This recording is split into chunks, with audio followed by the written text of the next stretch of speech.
unfortunate, I think, if in pursuit of this issue, which was highly politicized,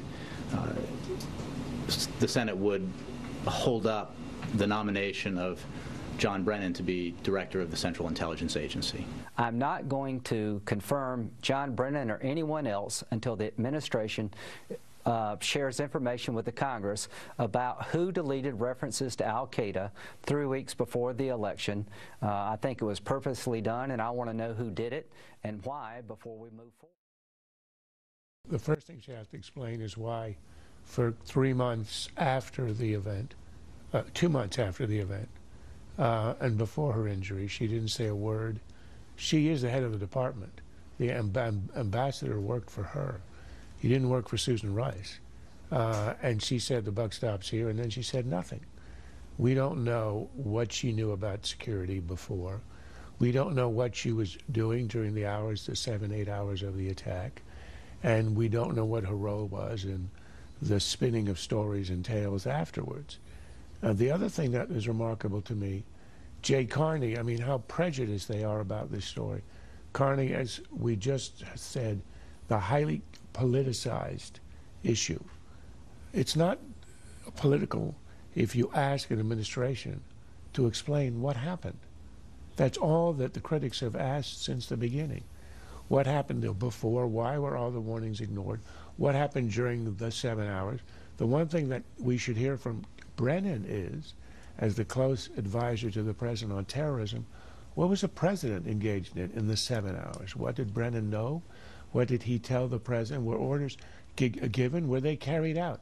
There is so much unknown here. I'm not surprised that we have let go the only suspect. There is zero interest in the White House for what they, sternly said at the beginning, we're going to track them down and we'll bring them to justice. We know the leader of the attack was a certain Ahmed Abu Khattala, who was seen a few days later in a coffee shop outside in Benghazi, unmolested, and he remains unmolested in Benghazi today.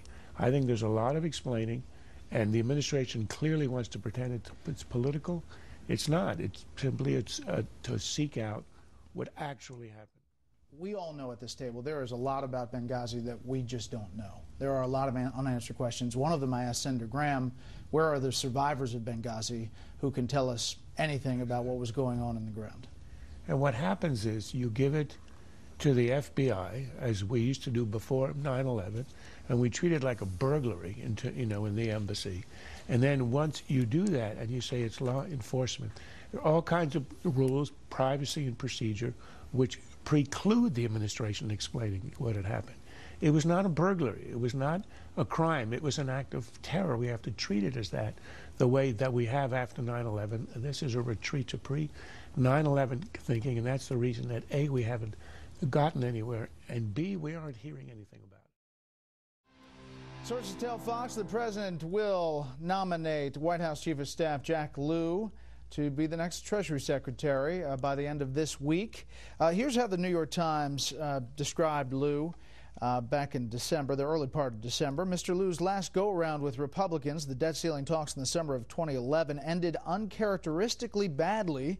Mr. Lew, still the budget director at the time, irked Speaker John Boehner and his staff, who viewed him as an uncompromising know-it-all. Mr. Lew's defenders call it an aberration. He's not a creature of Wall Street, but before joining the Obama administration, he spent 3 years in high-level and high-paying jobs at Citigroup, where he oversaw a unit that lost money but also profited from betting against the subprime mortgage market. Mr. Lew was chief operating officer.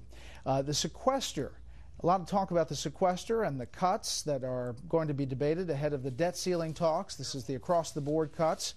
A lot of people forget that that came from the White House, according to Bob Woodward's book, Price of Politics. This quote, at 2:30 p.m., White House Budget Director Jack Lew and the White House Legislative Affairs Director Rob Neighbors went to the Senate to meet with the Senate Majority Leader and his Chief of Staff. We have an idea for a trigger, Lew said. What's the idea? Reid asked skeptically. Sequestration. Lew and Neighbors went through a laundry list of programs that would face cuts. This is ridiculous, Reid said. That's the beauty of a sequester, they said. It's so ridiculous that no one ever wants it to happen.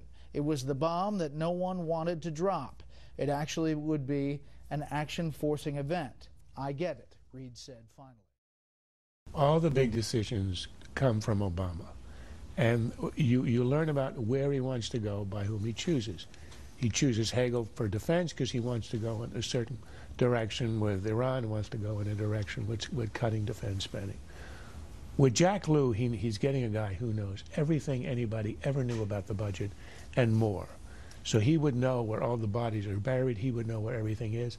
And then it's one of two choices. Is he appointing him because he'd be the guy to make the big deal and to reform entitlements? There's not a scintilla of evidence that Obama has any interest in that whatsoever. I think the more logical explanation, the more likely explanation is he's choosing a guy who can defend every nook and cranny of the budget because he's not interested in spending cuts. He's not interested in reform. He wants to defend the entitlement state. He wants to defend Obamacare, even add on to it. He calls it investments. Of course, normal people would call it spending. And Lew is the guy you want if you want to hold the fort in what I would call reactionary liberalism. You've got the great achievements of the last century in building an entitlement state. He's the guy who would defend the fort.